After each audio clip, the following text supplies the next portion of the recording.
Hello every one of you, welcome to another stream. So we are live again after quite some time. I was streaming about 10 minutes ago, but there was a power cut as I expected and everything just went AWOL. Hold on, let me just ignore all this stuff and then we are gonna be back again. Stripping off her wet clothes, I wipe it down thoroughly with a towel and drape a blanket over. Okay, they just fight and he just self-mutilates. It is a really disturbing scene. Okay, where are you? Alright, they are just doing their thing. Okay. Dumbledore, he comes up. It's as I feared. Looks like he was particularly nasty this time as well. Though his timing could have been a bit more ideal. I was relieved he was there. I mean, how can they just squeeze in comedic aspects to such a disturbing scene? This is not good. Give me a hand patching a bracelet up. I'm having some trouble here. Your hands are all smeared with blood, sure are they? So our child lead us. Beating on young girls is bad hobby, Bresel. They bleed as well, so it's fine, right? Approval as he washes, disinfects, and dresses breaches on with practiced ease. Something like this must be child's play for a seasoned war veteran like you. His composure and expertise were on the next entirely different level. I am more impressed at how calm you were staying, Shawade. I think wary discretion current state better than anything else. In any case, Bressa should recover from his injuries without any lasting damage beyond some scar tissue. It had been difficult to tell him in the darkness before, but now that I was able to take my time, I realized there was a lot less blood in the room than I initially thought. Dumbledore and his I spent some time cleaning up before carrying the Rue siblings to the bed and making them comfortable. Whose house is it?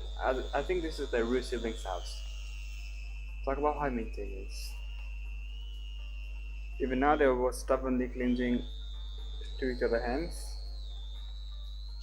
In order to leave the right hands connected, we had placed Bresel in a pretty awkward position on his stomach. It was almost unfair how confidently they looked, all curled up under the sheets.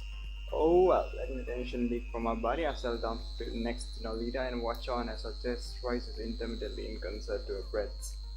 Mr. Dumbledore, I have some questions I'd like to ask about these two. Why have you refrained from prying too much before? Things have changed with this last incident. I'm not certain if I can give you my answers, but continue. I take some time to gather my thoughts before proceeding. Before you were talking about you knew how this could happen. You know the cause behind this episode, don't you? Indeed, you're not mistaken. Will you tell me what has happened next? Mr. Dumbledore goes quiet as he mulls over what to say. To explain what happened, I will have to go into the past, which I'm afraid I cannot do. You don't think I have a right to know after this experience? My apologies, but the young master has explicitly instructed me to not tell you anything. I'll have to get creative if I want to parley you with Mr. Dumbledore. Let me approach this from a different angle then. Nolita spends just as much time under my care as Bresel does under yours. Any information you would hold is that much less I'm equipped to deal with should a crisis arise while I'm with her. Is it true that you're the closest to child leader after Bresel? While Bresel might have you around if something goes amiss, who can Nolita depend on if something happens during the day? For the sake of Nolita's well-being, I insist that you tell me what you can. I make a point of staring firmly into Mr. Dumbledore's eyes as I assert my opinion.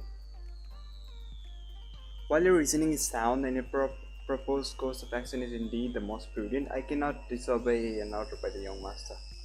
There's no need to worry that front. Papa's already decided to stop hiding things from me. He told me last night that he was responsible for the mother's death. Mr. Dumbledore falls silent. With cold eyes, he scrutinizes my face as if pausing with the will behind my words. But I don't let a shelter of weakness out. I see. Very well. I shall not disclose any details on your mother's death. It is not my place to tell that story. But I will tell you what I can about the Rue siblings. Having successfully negotiated a favorable outcome, I let myself relax a bit.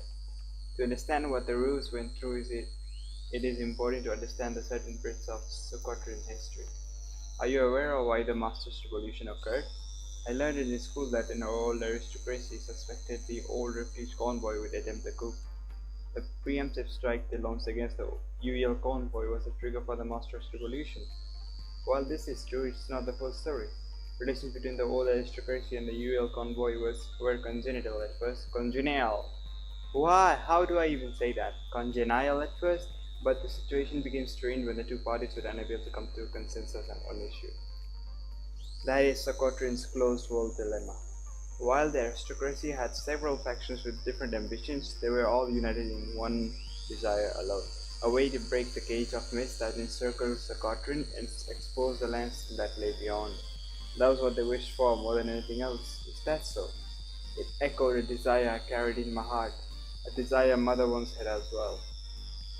The true catalyst behind Master's Revolution stems from the old aristocracy's obsession with breaking Socotrine's closed world dilemma. The Battlegrounds Master's refusal to assist in this endeavor, despite having led the UEL convoy to Socotrine, was a point of great contention. However, even after the Master's Revolution, there remained influential factors in Socotrine and even the UEL convoy that wished to resolve Socotrine's closed world.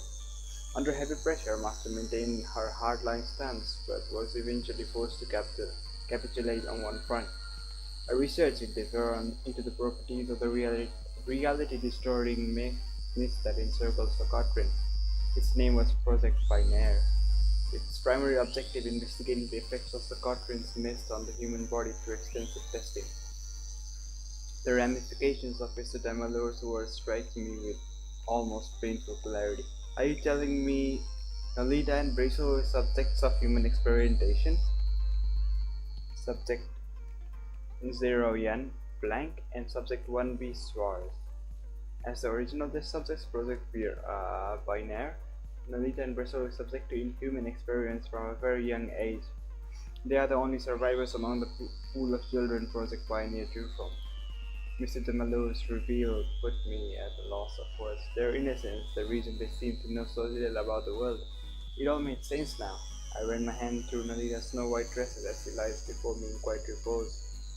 When the UEL researcher supervising Project Binary finishing in the fire perished in the fire of collapse, an emergency containment contingency plan was enacted. Nolita and Brazel were isolated in empty underground units filled with the reality-distorting mist. They stayed confined there without outside contact for years before finally managing to escape. It was fortunate they ran into the young master when they did, as he promptly placed them under his protection upon learning of their plight. Nolita and Brazel only started living in our property about a year ago, meaning they'd been trapped in a nightmarish experiment for nearly a decade. Decade? What? Oh, I cannot say that. That is a bad word. I had no idea. Sensing that her lips are faintly trembling, I brushed my fingers against Nolita's cheek, as if to whisk away the memories, the bad dreams. It's not completely known what triggers their episodes, but sometimes they become convinced they're still trapped in the underground space, that everything around them is just a delusion they've invented to run away from reality. Nolita. This thing she's been bearing such a burden for all this time, really something I've started to keep an eye out for, but be careful of anything you might trigger a relapse. If one doesn't happen, don't leave her side. Stay with her and do anything you can to reinforce the world around her is truly reality. Understood, leave it to me. Okay, let me save this first, because I don't want to go through all that Python crashing stuff the next time I'm trying to stream. Okay. A great answer. Surely that is blessed to have such a formidable friend. Hey, you really smile, Mr. Damalor. It's pretty refreshing when you do. Damalor just changes his stance again. Mr. Damalor quickly reverts back to his usual iron mask response to my comment. It made me recall something, a dear treasured memory of mine. Do you remember when Nolita and Brazel struggled to eat anything first when they come here? We can figure out what it was that's the problem. What? So the four of us helped pass the party where we made everything from scratch. Do you remember? We made a big mess and called your grandpa the whole day. It was so fun and so delicious, so much that these two never had a problem eating ever again. And it was all thanks to our super master chef Damalor. suppose that did happen. Mr. Dumbledore might be pro-faced all the time, but yeah, he's actually very good at taking people, isn't it? I've lived a long time after all, suddenly unable to maintain eye contact. Mr. Dumbledore drops the gaze of the ground. A reflection lay within those averted eyes, a glossy mirror of one's regrets. It was a gaze I was intimately familiar with, a gaze that often lined Papa's features, the gaze of someone changed by the past. I think it's okay, you know. It's okay to find a sense of family in us. We're not turning back on the dead by doing so. Shower day. For a moment, Master Dumbledore's iron mask breaks, but he quickly regains his composure, thinking of me as family. Isn't that going a bit too far? Isn't it fine? I think Amelita and Bristle like family, and I've only known them for a year. Mr. Dumbledore has been there for as long as I can remember. That is only because the Cotard household doesn't properly employ house servants. There's no one as trusted as Mr. Dumbledore, right? No, well, the young master has always been averse to the idea of employing house servants. But for a brief period of time, the Cotard household did actually try employing one. While they were cleaning, however, they made it go everywhere, tampering with the books in their mother's study. I do not know if you remember, as you were quite young, but you threw a terribly fearsome tantrum. Ever since the young master has absolutely refused to entertain the prospect of a house servant. Is that so? Well, I don't regret it, because of the tantrums, one of the reasons you're always there for us, right? Sorry. From my perspective, you are someone who has supported Papa and me for my whole life. It's only natural for me to consider you family. Or are you going to try and say a young girl's heart is wrong? No, but I'll tell you what, I'm going to go ahead and think of you as a family, and you do the same back. Because that's how these kind of things work. You don't overthink them, okay? You can be quite unreasonable at times, Charlie. Your words do not ring hollow. I shall take them to heart. So it's okay if you call the grandpa Pop from you from now on. While we're at it, you should try smiling more. You ask too much of me. It's nothing to be embarrassed of. Nope. So show us those pearly whites, Grandpa Pop. Please stop. I do not know how to deal with situations like this. Grandpa. In any case, I will cook up a meal for these two and keep an eye on them. So feel free to take your leave. Are you kicking me out? How mean! No, but if I'm not mistaken, you usually meet up with your peers on Sunday mornings. It would be bullying to keep them waiting. That's true. If I kept them waiting any longer, they'd probably start to worry. I'll leave these two in your capable hands then. Leaning down, I kissed Norita lightly on the head. Sweet dreams, Norita. Her skin had warmed up considerably since I put down the looking forward to a big tasty pasta bucket when you wake up. Parting with her, I donned marine gear and prepared to head back into the rain. Make sure you take good care of them, Grandpa. I'm not responding to that. You just did though. Winking mischievously, I set up into the falling rain. When I'm a good distance away, I stopped to look back at the caving once again. I love it. For the sake of building Socotrine's closed world. I shake my head slightly to dispel the unwelcome thoughts that filter into the back of my mind. What should I tell the others? Though I wanted us to all be there for Marina, perhaps it would be best to hold off for today. Marina was resting right now, making everyone anxious and to check up on her will do. And it would be a big help to have some time to digest everything myself. Tired, my footsteps faltered to halt almost immediately after start walking again, and adrenaline from earlier had a long worn off, leaving my body in aching halfway. Too much had happened. It was wearing me thin. Hey, huh? As I trekked through the rain, I briefly I realized there's someone by my side. What is her name? I kind of forgot. Caitlin? Something? Lerona, yes. That. Lasagna or something? Good morning, eh? Once she finally gets my attention, she swells with such delight I can't help but imagine a waiting tail behind her. Oh, it's Lerona. The familiarity of Lerona's greetings brings me such an ease, my legs almost buckle beneath me. I'm not gonna listen to that. I'm not gonna listen to this, alright? Burying my head in her chest, I wrap my arms around her. This is some porn or something? Burying my head around her chest? Lerona, do you want a hug? I don't want to get you all wet though. Adelise, it's okay. Kind-hearted as always, Lorona lowers down and returns my embrace.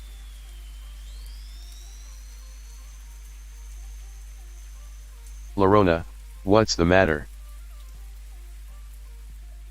Lorona, did something happen?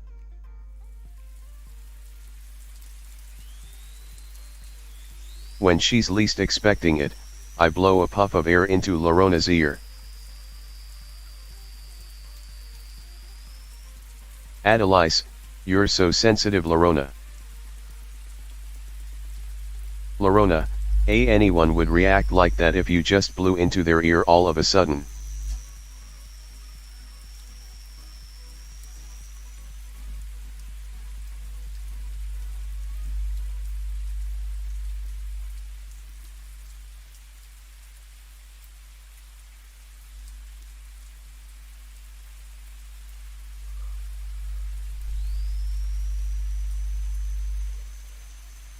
The reason behind Nolita's naivete was heart-wrenching to think about.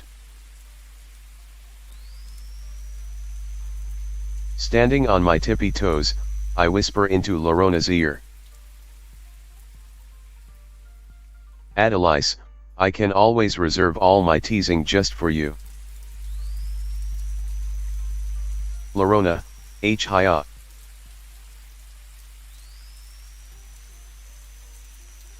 Adelise, you should be grateful. Adelise, people are like onions. They need to be shaken up occasionally or else they go transparent.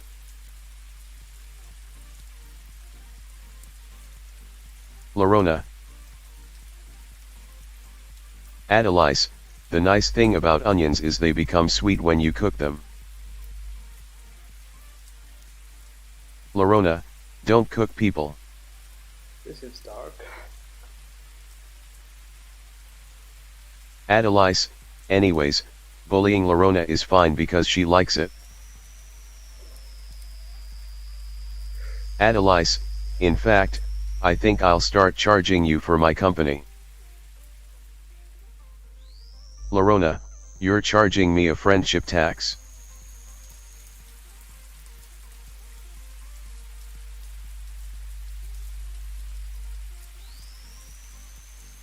Her presence had a soothing aura to it that made you feel like doing your best.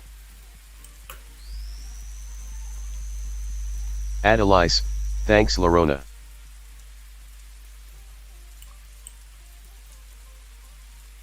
Our silly tete-a-tete had helped me gather the drive to brave the day. Lorona, huh? Did you say something? Adelise, mush. Lorona, mush. Adelise, mush, mush. There is no time to waste.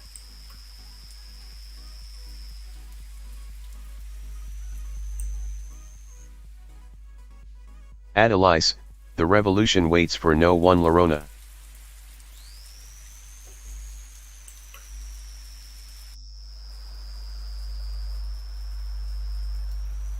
Taking off to the rain. Suddenly taking off into the rain may have been a bit ill-advised. Lorona.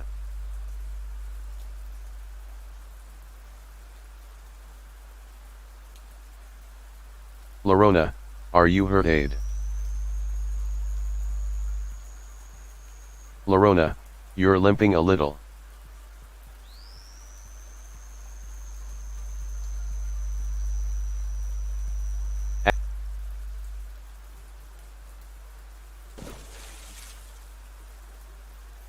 Upon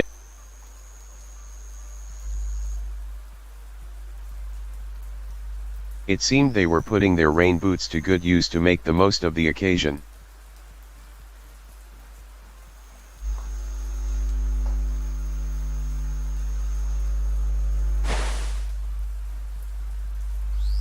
Noticing our approach, Galia kicks one last geyser of rainwater at tries before turning to us.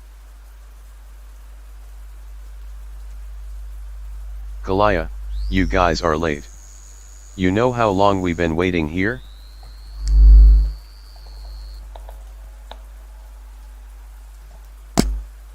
Tries grudgingly wipes off his dripping raincoat as we're instantly barraged with a series of complaints. Adelise, Nolita's not joining us today. Kalaya, her loss. Miss Faye said she had a special news story lined up for us today.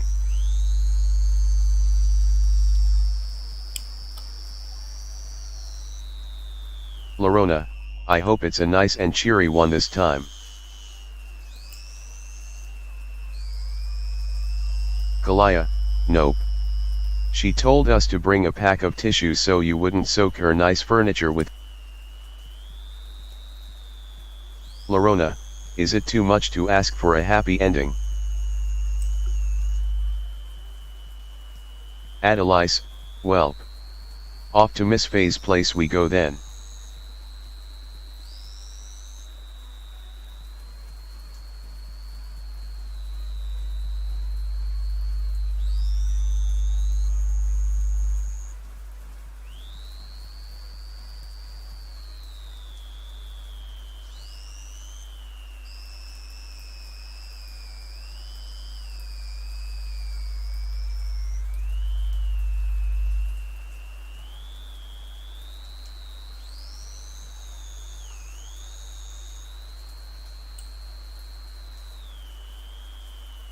Kalaya, yeah, enough dawdling. Kalaya, let's go, go, go. Our destination locked in, Kalaya skips ahead and urges us to start moving.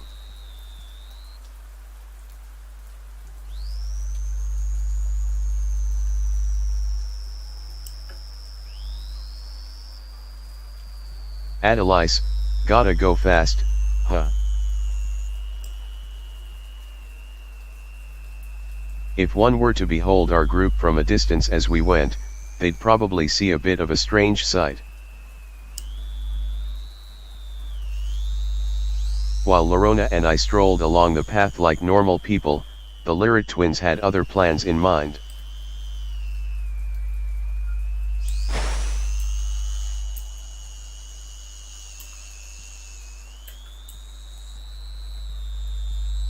If Nolita were here she'd probably be stomping up water spouts alongside the twins, dwarfing anything they made.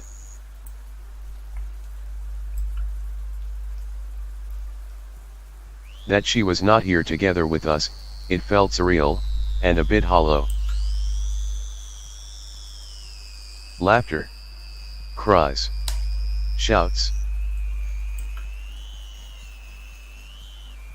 I watch on from the side, a lighthouse on a far shore.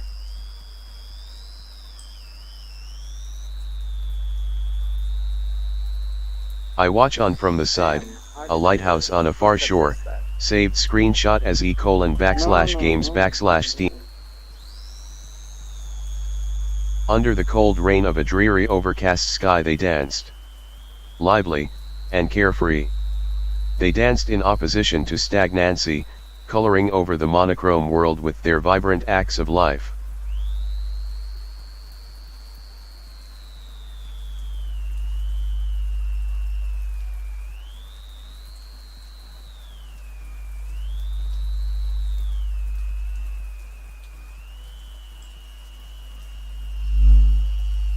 But I was not there with them. My heart was in a different place. Sitting in a dark room by a certain someone's side.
Sitting in a dark room, I said it's someone's side. Watching as I slept. Wait for us, Merida. Wow. I just stayed silent for a long while. Triggered by the doors opening, a little bell chimes out to signal that guests have arrived.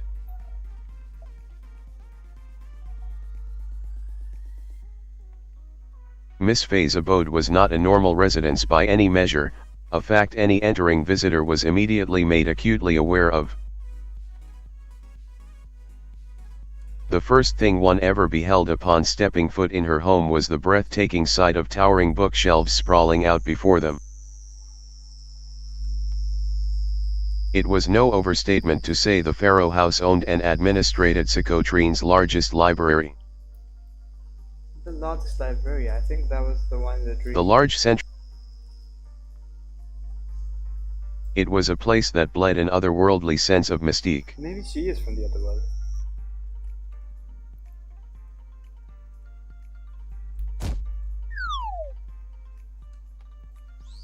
Well, she fell down. Alouette, Rounding the corner, we discover Alouette swaying amidst a pile of fallen books with stars orbiting around her head. What? She, Alouette, she fell down. Awa, you surprised Alouette. Why is she speaking in third person again? Lorona.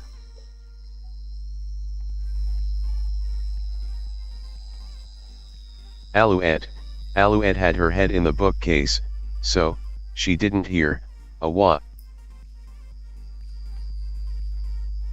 Taking care not to step on any books, I pat Alouette on the head. Kotapion, pen go away. Oh, thank you, Aid. Aside from her job at the Morella Bakery. Aside from her job at the Morella Bakery, Alouette also held a job working here under Miss Faye. She works under Miss Faye. Dealing with such a hefty workload day to day, she's quite the workaholic, isn't she? Alouette, there, all out of order now. Turning to the nearby shelf, Alouette begins the painstaking task of reorganizing the books in their proper order. Kalaya, do you want us to help out? Kalaya, it'll go faster if we chip in. But Alouette shakes her head. Alouette, no, can't lend a hand. Alouette, if not in right order. Belly will scold Alouette.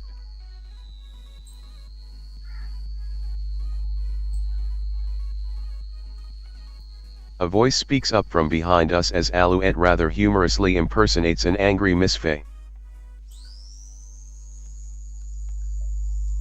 Belly's Aria, I do not sound like that. Oh Lord, that was Miss Faye, wasn't it? Belly's Aria, also, don't make it seem like I bully you all the time, Alouette.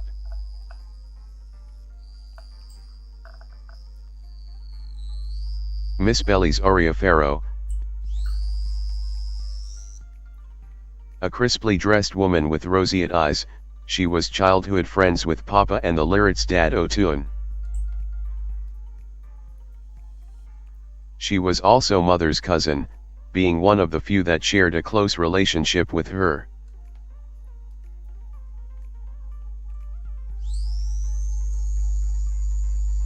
After we're done here, I'll stay behind. There were questions I wanted to ask her in light of what I had learned yesterday.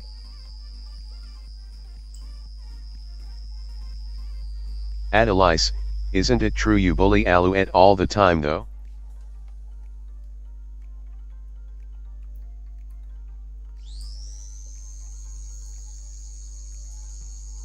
Belly's Aria, bullying such a crude way to put it.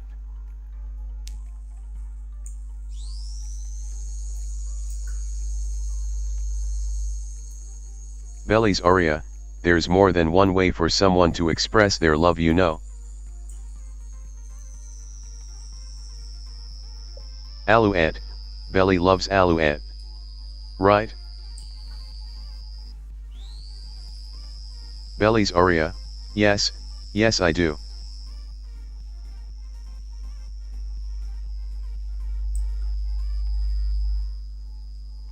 Smiling wryly, Miss Fay ruffles Alouette's head.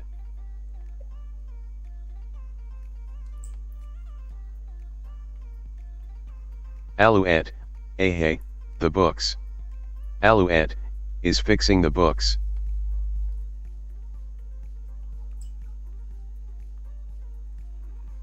Belly's aria, you can leave that for later. We have guests to accommodate now.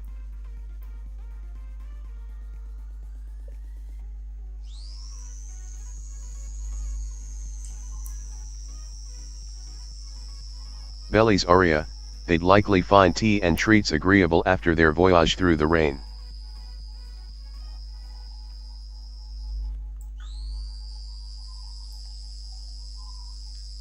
Kalaya, aha. Asking for a friend, but who made these treats? Belly's aria, I did. What of it?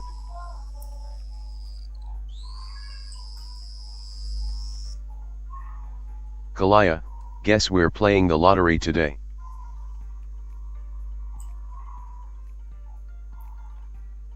Belly's aria, how rude. They are ordinary pastries, I'll have you know.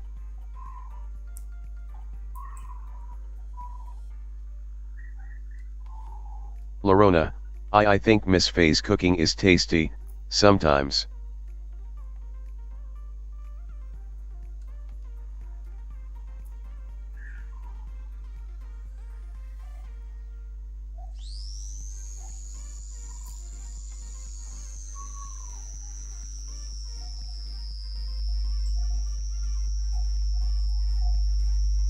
Miss Fay was an enigma when it came to the kitchen.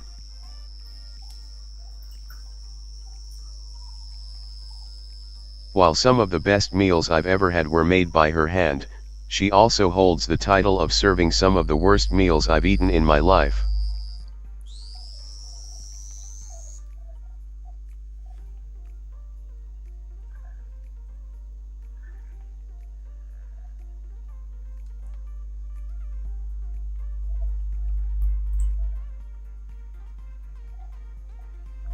Probably because she has a tendency of getting bored and turning the recipe into an experiment, adding insane things that make the food bubble, change colors, or even explode.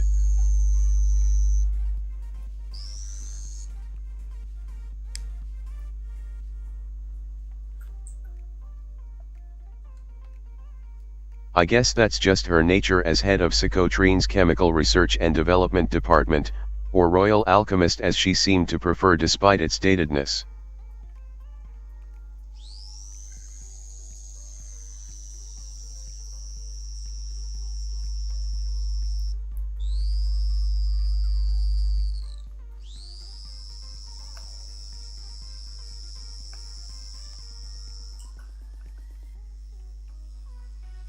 Alouette, tea and treats. Alouette will bring tea and treats.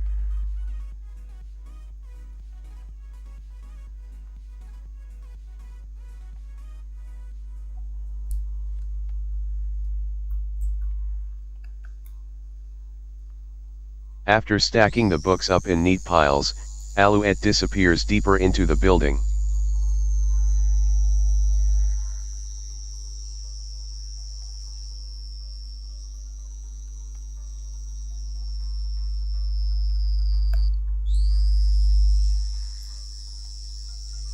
Belly's aria, shall we retreat to our usual haven then?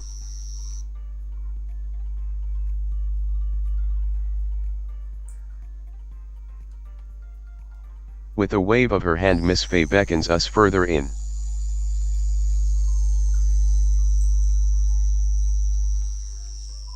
A cozy alcove on the second floor, lined with cushions and dominated by a comfy carpet.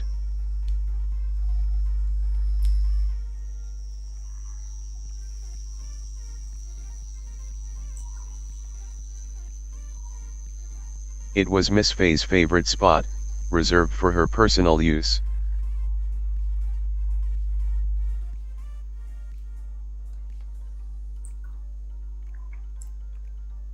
Upon arriving, Miss Faye settles into her iconic reading chair at the head of the carpet before surveying over our group. Belly's Aria?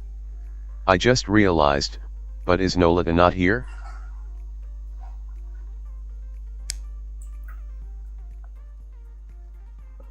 Adelise, Nolita slept in, so she won't be joining us today. Belly's Aria, is that so? Alright, she is a fainter. Fine, Miss Faye. It's nothing, so she is Miss Faye. Belly's Aria, was just thinking that you seem to be limping a bit, Aid. Nothing escapes the... It's possible she knows more about Project Binaire. I should take the opportunity to inquire. Kalaya, I guess we did go pretty ham in capture the flag yesterday.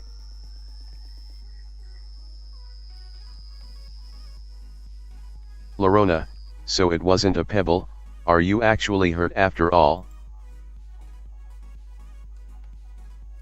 Lorona, let me take a look.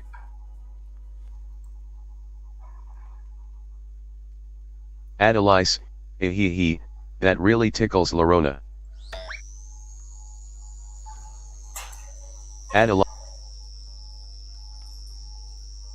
Lorona, what?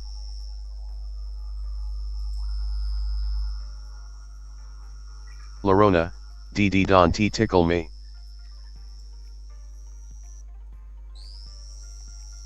Kalaya, are we tickling Lorona now?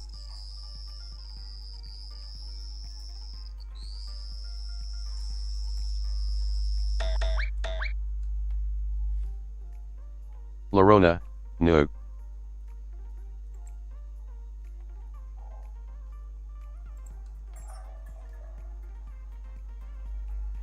Belly's Aria, anyways, before we settle down for story time, why don't you children give me a rundown on your week?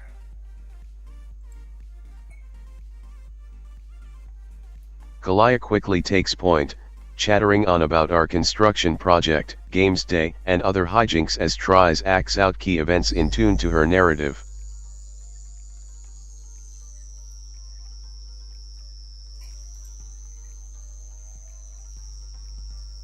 Occasionally I interject, usually to contribute a different perspective from Kalaya's mildly, heavily, biased account. But for the most part I watch on from the side as the Lyric tag team covers our bases.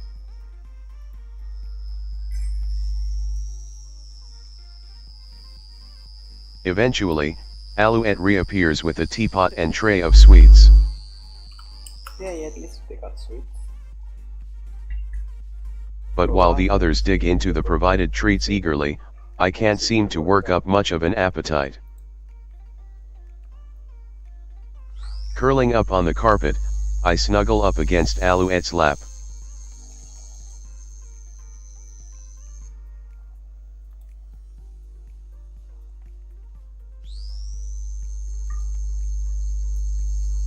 I can't say that I anticipated it, but Mother's Nature has been kind enough to set the mood for today's day. Once we conclude our reading, Self-voicing disabled. Miss Faye begins sleeping through a withered leaf-looking book, causing to the lyrics to sift slightly and wickedly in anticipation. Much like how Alouette was unmatched in the art of advance, Miss Faye had a new quo when it came to narration.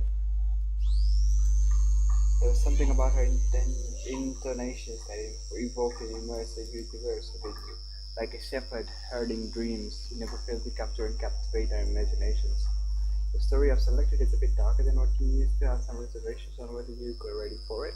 If you like, I can always choose a spirit to your face. That's supposed to be a challenge? You better not underestimate what we can handle, Miss Faye.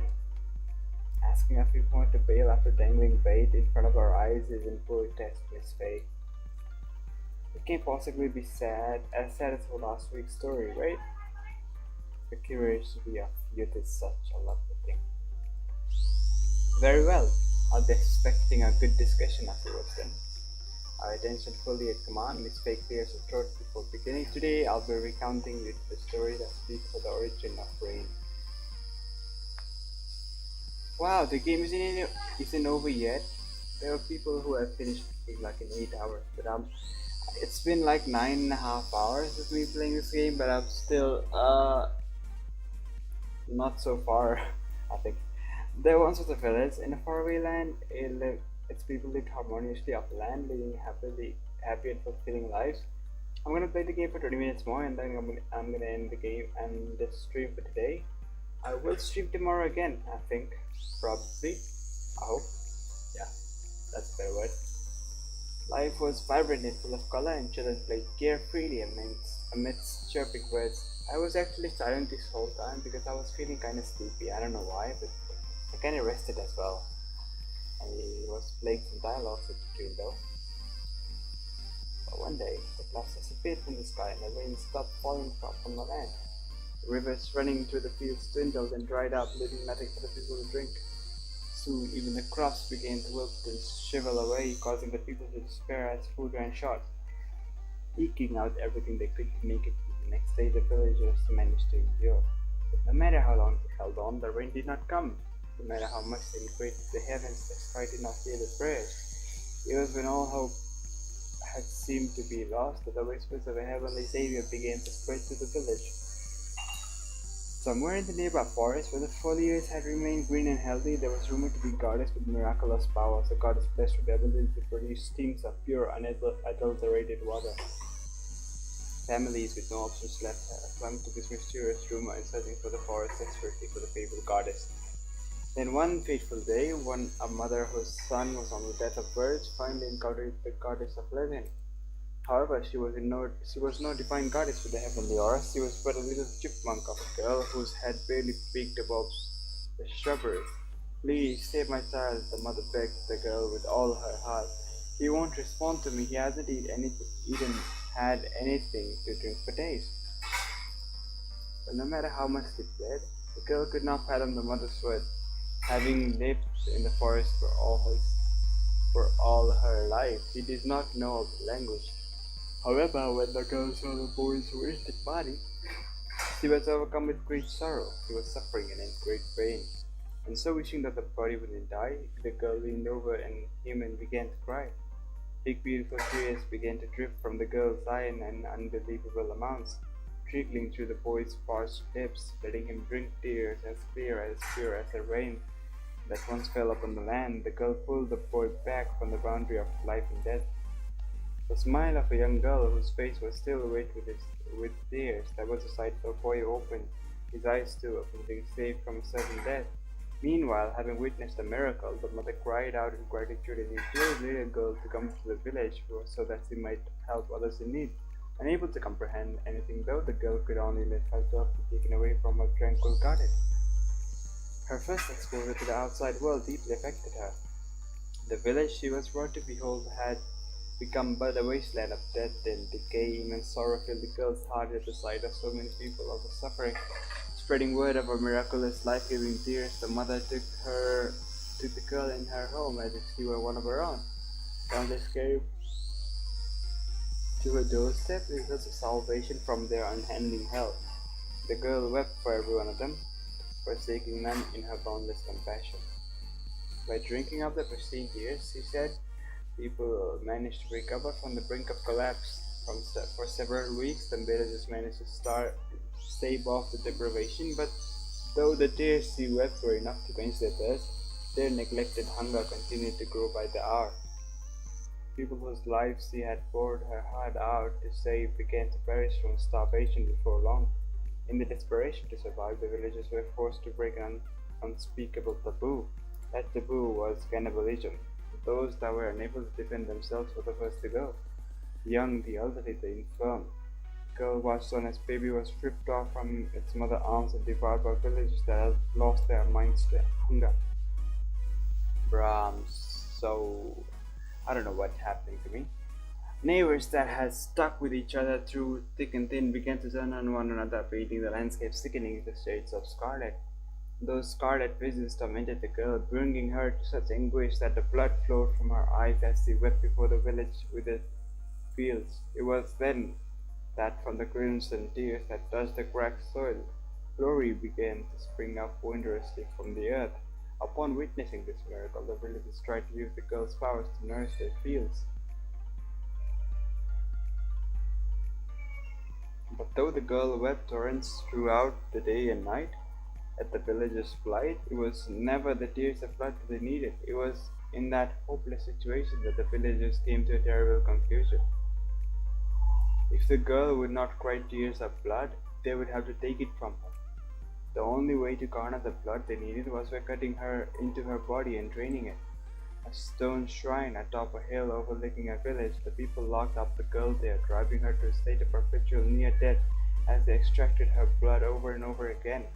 It is the only way we can survive, was how they rationalized it. Whenever it seemed like the girl was becoming numb and crying less as a result, the villagers had no choice but to devise crueler ways to hurt her. It was a wretched state of existence in which they could only subsist if the girl's blood and tears flowed freely.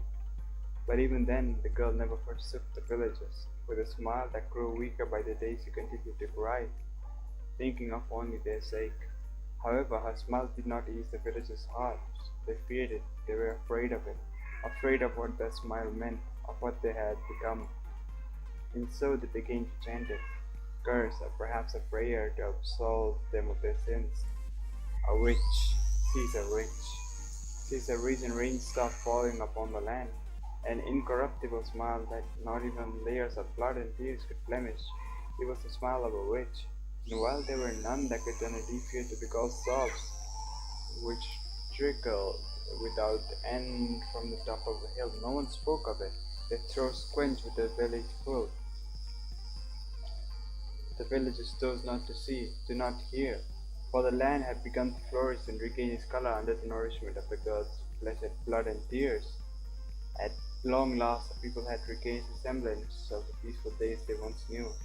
But there were those who could not accept it. Back in the house, the girl had called home since coming to the village. The young boy whose life had been saved in the forest asked of his mother, "Mother, why won't you drink?" No matter how many times the boy brought a cup of water to her mouth, the mother would not pass her lips. The family had been haunted by the girl's tormented cries for many sleepless nights now. "I'm sorry, I'm sorry, I'm sorry." As she lay in bed, she would repeat these words to herself without an end. "I should have never brought you to the village." The mother had come to view the girl as her own child during the time they lived together. Unable to bear the thought of drinking her daughter's tears as he was tortured day in and out, the mother had gone without drinking for days. Now on the verge of dying from thirst, the mother spoke to her son for a final time. "Please grant your mother one last selfish wish." "That girl, do you mean sister?" "Yes, your sweet beloved sister." The mother grasped her son's hand tightly as she spoke her final words. "Please be by her side." The boy waited until nightfall to carry out mother's dying wish. Under a moonless, starless sky, he climbed up the hill where the girl was being held, breaking into the temple from which countless streams cascaded and flowed. The boy was met with a heart-wrenched sight. The girl's small figure had once been filled with the vigor of youth, but now she was barely recognizable from hollow eyes that had endured the darkest of human despair. Fountains of water streaming unendingly, serving as the origin of rivers running outside. "Sister, sister!" The boy struggled to release the girl from her restraints, but it was of no use. Hands the boy had held steady as he taught her how to write, they were now twisted from ruthless disfigurement, which the body had made little bracelets for. From the flora the girl called forth, they were now melded with the blood-stained iron shackling her. The girl stared vacantly at the boy as he continued his futile attempts to free her, unable to understand. She didn't want him to be sad. But he was not hurt or hungry in any way. He had even grown healthier since the last time they met. So why was he making such a pained face? Knowing that the villagers would be back soon, the boy fell to his knees and began to cry. He didn't want her to be trapped here any longer. He didn't want her to be hurt anymore, but there was not anything he could do. That was when he felt a light touch on his chin, clanking her chains as she reached out with what remained of her hands. The girl lifted the boy's head and began to weakly wipe away his tears. When his vision cleared, the boy saw that the girl had a beautiful smile on her face, a smile just like the times he first saved her. Even when chains had stolen away her freedom, deprivation had wasted her figure, and abuse had dulled the light in her ears. Eyes, she still was happy. More than anything, the boy wanted to protect that smile, and so with the trembling moments, the boy reached out and slowly wrapped her fingers around the girl's neck. Unable to stop him from crying at the thought of what he was doing, the boy tightened his grip. But the girl's smile never left her. Even as the strength slowly left her body, she did not stop. Wiping away his tears, her hand continued to move. It was only when that hand fell back limply to her side that the boy knew it was over. Water was no longer flowing from the girl's eyes, which were loosely shut in a state of peace. Even now it looked like she was smiling serenely as he slept. Easing her to the ground, the boy watched on as the artificial rivers lost their origin and began to run dry. Though he knew the villagers would return at any moment, the boy couldn't bring himself to leave the girl's side. Before long, countless people swarmed into the temple, enraged that their life-giving water had stopped flowing. They could not forgive the culprit that they had destroyed the village's foundation and condemned them all to sudden death. You killed the witch! You killed the witch! She's not a witch! The villagers outraged. The boy roared back at it on anger. The girl had wiped away everyone's tears, stopping at nothing to help others in need. But who had been there to wipe away her tears? The villagers seized and beat the boy, dragging him outside and tying him to a stake. Lighting a fire beneath his feet, they threw rocks and cursed the boy as he burned. You killed the witch! You killed us all! Even as his flesh blistered and blackened under the flames, the boy continued to cry out, "She's not a witch! She's not a witch!" In a broken voice, the boy repeated it over and over again. "She's not a witch!" But his cries fell upon unhearing ears. At long last, he stopped moving. It was then that something impossible began to happen. Something began to fall from the sky, wet and clear, like the sky itself was crying. It was rain. A certain soul had been bearing witness to the tragic scene. It was the girl who had ascended to the sky upon being released from her caged flesh. She had watched on as the boy screamed in fear of choke and agony. Cursed by everyone, forsaken by the world, he died in great pain, his voice having reached no one. He had watched, powerless to stop it, no matter how she wished to. And so with her eyes overflowing with more tears than ever before from heaven, she cried. Clouds came and covered the sky, raining with torrential waves of water that swept away in all its wake. The girl wept madly, unable to stop even as her tears had swallowed and extinguished all life. She grieved alone in the sky for many years before her prayers ran dry, flooding the land several times over. Many millennia passed before the waters finally receded. Oh, we are finally in the title screen. Damn. This is so dark. What the hell? It was only after years of solitude that the girl spotted. I mean, there have been like 3 different stories in this thing already. Like the one at the first where Adelise is like in her dream world. And then there's like one with her actual world, and then there's this story. There's just 3 stories within a single game. Overwhelmed by the moving sights, he began to sob once more, only to draw the fresh child seeds of life. In a heartbreaking turn of events, the land became flooded again as he lamented her clumsiness. It was not until many more eons passed that the water receded and life struggled once more to take root. Placing all her hope in that fragile, blooming life, the girl fought deep in her heart to nurture with prudence, resolving to cry just enough that it wouldn't wither, but not so much that it would drown. The girl directed her tears to fall from the sky in delicate equilibrium. Occasionally she would commit an error, disrupting the fair balance and causing a flood to devastate the blossoming flora. In panic and heartbreak, she would weep remorsefully, flooding the land once more. But every time the water cleared away, life always sprang back tenaciously, keeping a brief alive. Repeating that cycle over and over again without losing faith, the girl finally saw the day when people roamed the earth once more. For those people, she continued to read this to this very day, suffering without end, so they carry on. This moment the girl lives on eternally bound to the sky. When clouds come and cover her with the sky, some people feel immense sadness at her tears. Others feel soothed, relieved that they had not been forgotten, holding her timeless sacrifice dear to her hearts. Some innocent children forward complain they cannot play with the characteristic gentle posture that indicates things getting close to wrapping up. Miss Faye flips the final face. Even after being wronged so harshly by them, she continues to watch over and love people. Love people.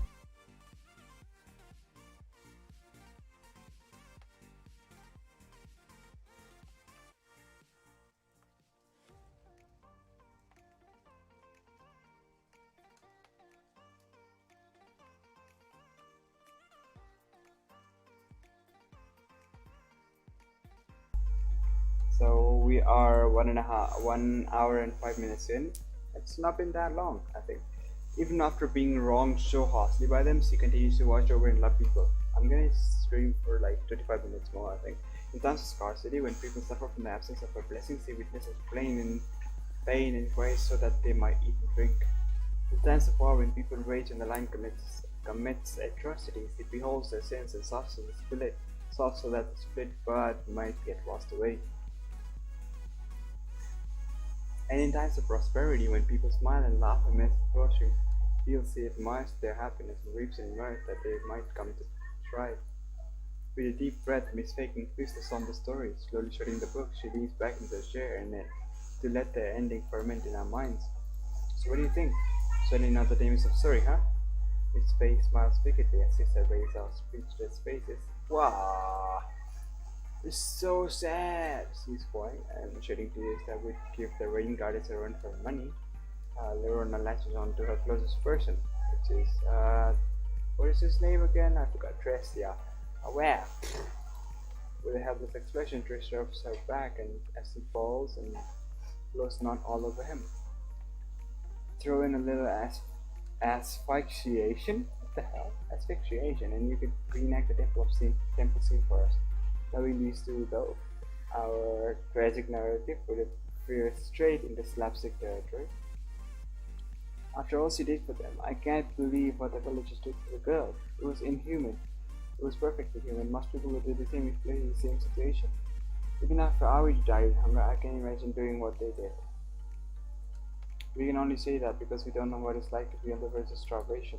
It's not only about yourself as well. It's each of the villagers had people they held dear, friends and family that were slowly dying alongside them. If the only way was to stay within is through forsaking an outsider, there's no question what you'll choose. The scale will only ever tip one way if you weigh the life of a loved one against the life of a stranger. But the girl wasn't a stranger to the villagers. She shaped each and every one of their lives and suffered beside them. I can't just accept it. How they turned on the very one who reached out to them when they needed someone the most. She must have felt so betrayed, so alone. What I can't understand is why did they start calling her a witch? What is the reason they had to be afraid of her? When people brand someone a witch, it isn't really because they are afraid of the person in question, but what they fear is something else. In the end, it's an instrument of dehumanization. What? It is an instrument of dehumanization to protect and preserve their own humanity. It lets them do the anything of their victim, free of blame, because you're not a monster if you're the one torturing a victim. That's the part I hate the most, to brand her as a witch even though she was devoted everything to them. It seriously pisses me off. That must have been how the boy felt when the villagers kept calling her that. He kept rejecting it until the very end. A solemn silence descended upon us as we recalled the saying in question. It's true, the term witch is more often not a sin of the sayer. Regardless how the villagers dressed it though, what lays at the crux of the story is the concept of forsaking one to endure the survival of many. It's a classical utilitarianism. What? Utilitarianism. I hate that kind of thinking, the idea that humanity needs to sacrifice people for greater good. I get how you feel, Kalia, but it can't be denied that much of life we know has been built on the sacrifices of others. Even so, people's lives aren't numbers to be plugged into some formula. Yes, utilitarian. I need to be able to pronounce this word, man. Utilitarianism. Utilitarianism. Okay, sure. Thank you. It's a philosophy for cogs, not human beings.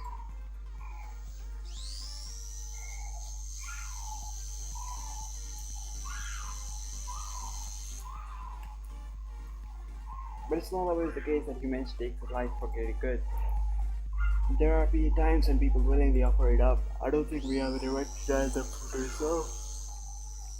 It was a shaky belief, no? Something more uncertain, like a hope. But instead, on the day I was burned, Papa's confession to killing her, the fact that I was here now at this time, at this place, the fact that she was not, was Mother's sister's sacrifice, her sacrifice to bring me into the world? If so, I wanted to believe. I needed to believe that she hadn't chosen this path on her own will, that she had wished for it. Humanity will always need a sacrifice, even when it doesn't wish for one. Recall how there used to be rain at the very beginning of the story? Scholars have to imagine there was previously another sacrifice that made the rain fall from the sky. A role that is replaced over time, that a cycle that nobody wishes for, but everyone still needs. Miss Faye is just a glass to give a small sigh. Listen well, children.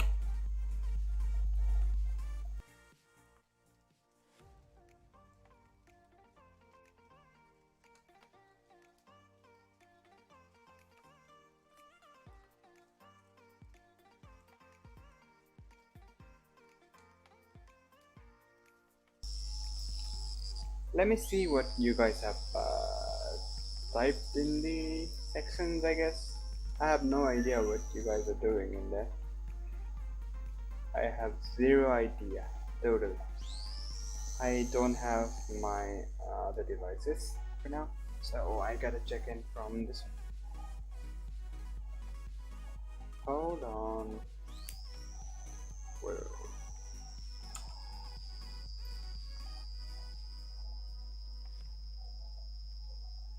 Why is it taking so long? It's taking too long.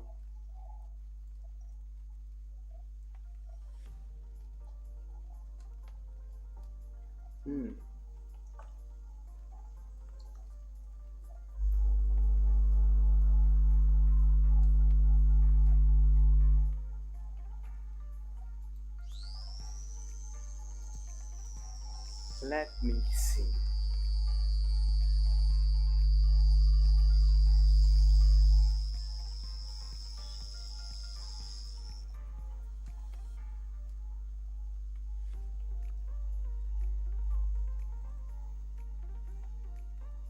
Why is it taking so long to load?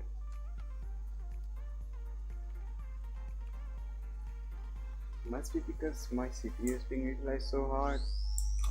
But this is the case.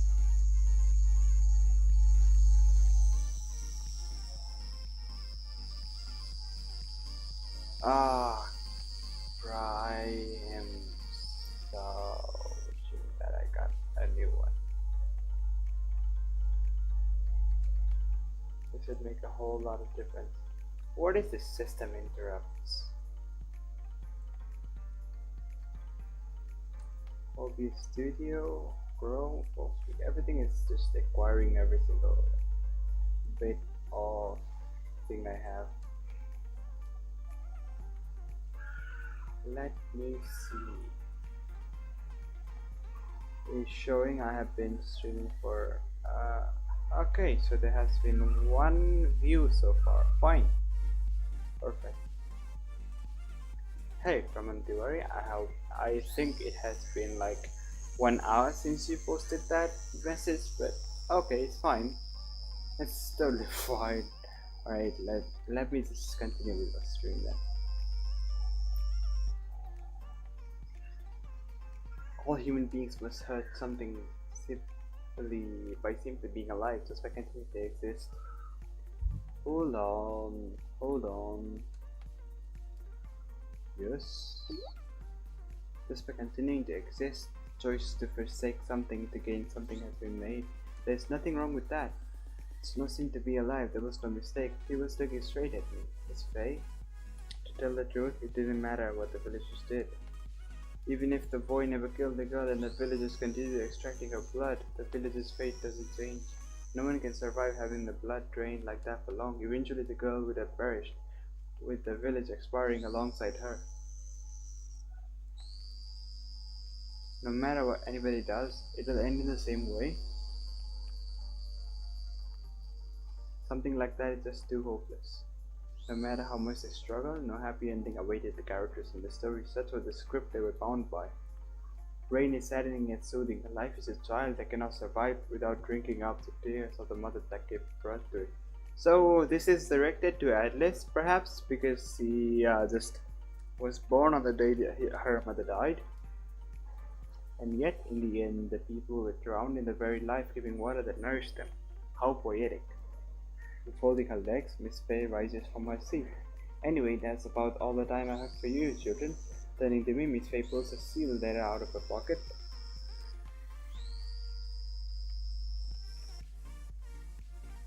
Okay. Sounds interesting. This is for your father, eh? Be sure he gets it.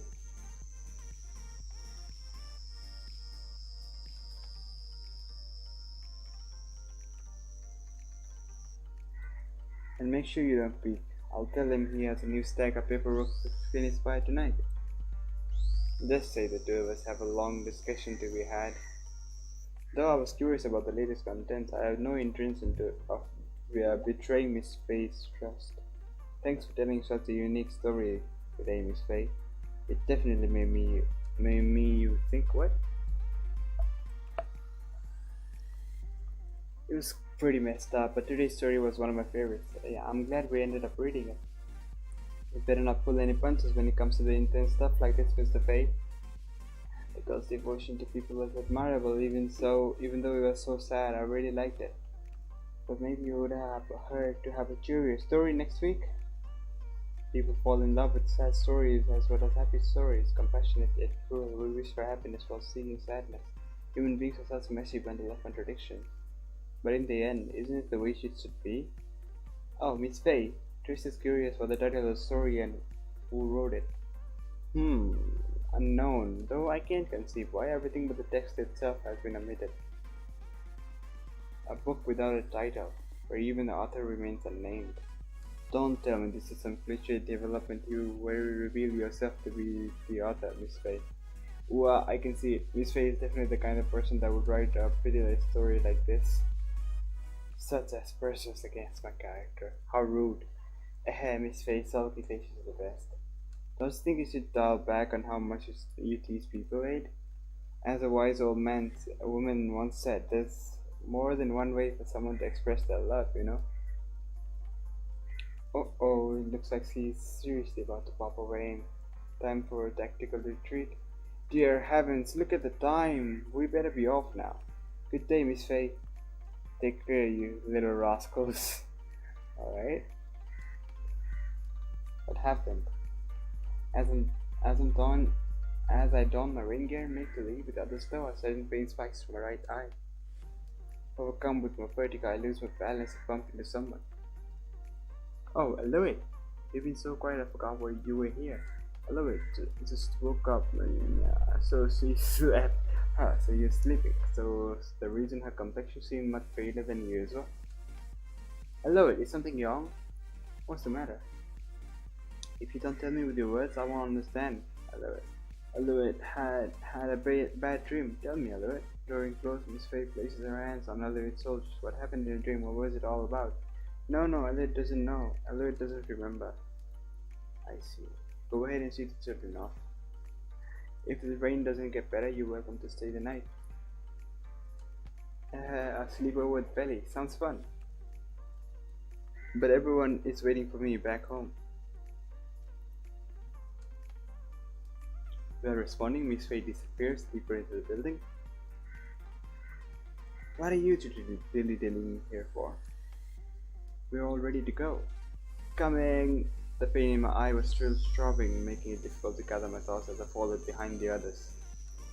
The rain had greatly intensified during our stay. Its pervasive roaring was as if the earth itself were rebelling against the sky. Wow, it's gotten pretty bad. As much as I'd hate to, should we call it a day and go home? You three go ahead. I need to talk with Miss Faye about something, so I'll stay behind. Alright, guys, we'll see you tomorrow then. Make sure you rest up, okay, Aid? Yeah.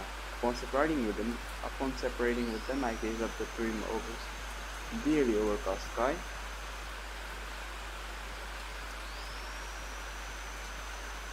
What's that? welling up from deep inside me. A vision of the burning sky. What's this feeling? It's feeling that everything's coming apart at the seams. Everything's falling apart. Whoa, Chris. Stop. Pick up the pace, Chris. We're gonna look like drowned cats by the time we get home. The onslaught of raindrops pounded on us like tiny hammers, rendering Callie shouts barely audible. We were running home after separating with everyone else. Something causes me to stop in my tracks though. Chris, we're not getting dry here by the moment here. Callie complains to me as she gets to a halt. The sea falls silent and I raise my hand and point to my ear. Without faint, I hear something. Something has flashed disharmoniously against the roaring rain could be heard.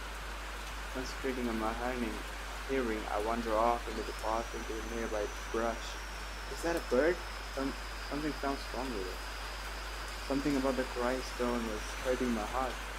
Over there, Chris, lay in a vault filled with sprayed netting, a bird with blazing orange feathers, a phoenix oriole, a species that was supposed to have gone extinct since the fire collapsed. Before us, what was surely among the last of its kind was struggling with all it had to stay alive. The bird cries out pitifully, flapping its wings in a desperate attempt to stay afloat amidst the rising water. We need to save it. I spring into action to put my hands in the water and try to pull the bird free, but my blind fumblings of no avail. The bird's plan is failing, and in essence, the downpour was making it impossible to see. It's drowning. We look on in frozen horror as the bird's head disappears under the surface. Scoop out of the water, Chris. Cupping my hands, I shovel out of the water. Wait. This is Chris' story? Okay, I shovel the water out in frenzied attempt to drain the hole. So while I'm able to displace enough water for the bird to pop up and breathe, the pouring rain eases so that I can feel anything for use. If I stop, the rising water will drown the bird for no time. But there's no way for me to free the bird in this state. Then I can keep this up forever. Damn it!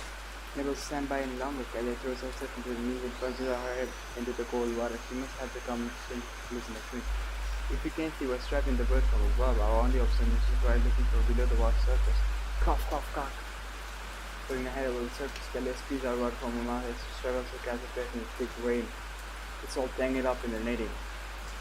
But though we now knew what the problem was, we were not going to close the solution. We simply didn't have enough to work with.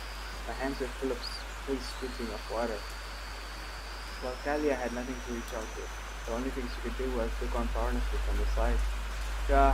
Her face twisted into an expression I haven't seen in a long time. Bitterness, frustration. It's always been like this. Even when you start performing, I've never been able to. I could almost hear it. The thoughts running through her head. No, unable to accept it, Kalia's pulses her head below the surface and glides onto the net, ensnaring the bird, wildly, madly, seeing Nasa beating a desperate attempt to cut through. But though she stakes it stubbornly for as long as she can, before long she runs out of breath. Cough, cough. Coughing up the water, the blood floods her into her lungs. Kalia takes a deep breath and dives back under, but no matter how many times she tries to chew the netting, it doesn't give. The only thing she was accomplishing was tiring herself out. No, I see. As we reported our futile cycle, the bird only continued to weaken. Its movements were slowing, its voice growing faint. The realization dawns upon me as my fingers begin to grow numb from the biting chill. At this rate, it's going to die. No, no, no. Kalia goes weakly as she dips back under the after another unsuccessful attempt. But she's only being able to hold her breath for a few seconds before having to rise again. My own exhausting act was taking its toll on me as well. Couldn't feel my arms anymore, but even then, we don't stop. We can't stop. The sound of falling rain was the only thing that could be heard. The bird's cries was no more. Something into the ground that Kalia stays and back into it. Water overflows the hole. But even though the bird has ceased moving long ago, I don't stop. With hands that long lost all feeling, I continue to pop weakly at the water. It's the same as that time. In my mind's eye, I can't help but see it. The circle of light above us, so far out to reach, the sticky stones surrounding us, so dark, so cold. Her warm blood pouring through my fingers, so red, so red. Stop. Let go of her. Stop it, Tris. Let go of her, Tris. It's dead. She's dead. Wow! It grabbed my temples as a nauseating pressure begins to build up in my skull. Deep within me, something begins to smolder. A fire was trying to catch. But deprived of air, it forms nothing more than smoking embers. Why? The wet chilly water slowly running red as the life bleeds out of our body. Something hard begins to leak from the corner of my eye as the images from that time consume my vision. Why? My bloody hands slowly becoming numb with pain as if stamping against the stone of coals. The sensations of that day begin to meld and overlap with present, sending tremors sweeping through my body. I'm sorry, her chapped lips repeating one thing. I'm sorry, repeating one thing. The ashes of a failed fire swell up inside me as the verse presses down on my head. Like a suffocating vice, I open my mouth in a faint attempt to release the raging grief scaring me, but unable to produce the wounds that could carry it all away, I choke and gag pathetically. I was there like a cork in my throat, with no way to escape. The cloud of swirling.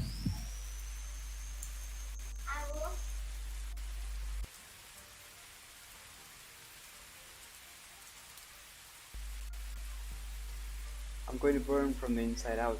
Words that wouldn't come. A flame that could not be extinguished or quelled, no matter how much I wanted to hold and draw with all my heart. I could not do a single thing. Wait, hold on. Let me save it and let's see how long this story actually is. I need to make sure how long it would take for me to finish all this thing. Okay. Let me just hold on. Yep, this is fine. Skip it all. Let me skip it all. Hold on.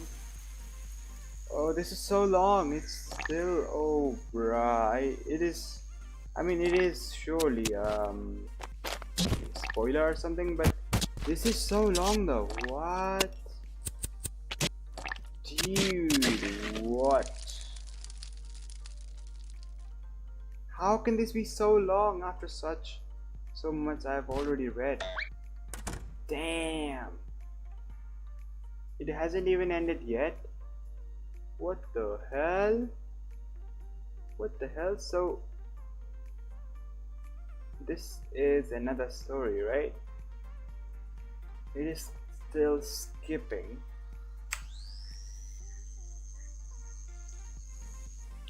Wait, what the hell? What the hell? Where is it? Where am I? Now it has just stopped responding again. Oh my goodness. Has to load a lot of stuff though, gotta admit. You've seen one before, right? Why? Why is it struggling to load anything?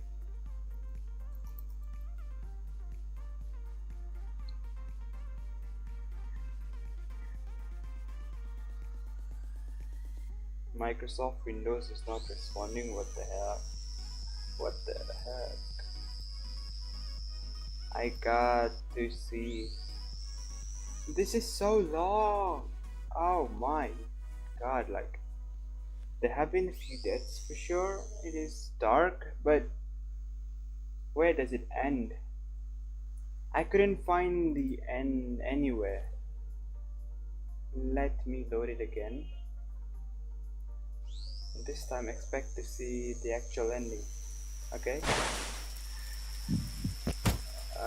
So let me see. Settings. Display the speed auto forward time. That's the speed. I gotta max it out all. I'll skip it all up. This is so long though. Oh my goodness. This would take me another like 3 hours or 4 hours to complete. This is ridiculously long. And the people said they would finish that in like 8 hours. That is certainly not possible.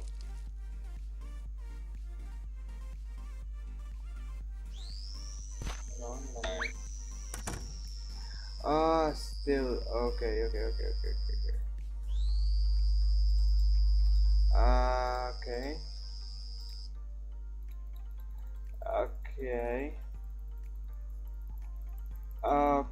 Okay, that is where the game crashes, right? This is where the game crashes. So I can only play until this point, until the game actually crashes. Now I see what the problem is. Alright. Interesting. This is definitely interesting. Why is it even happening? I have no idea. Close the program. I will need to relocate. Or will I?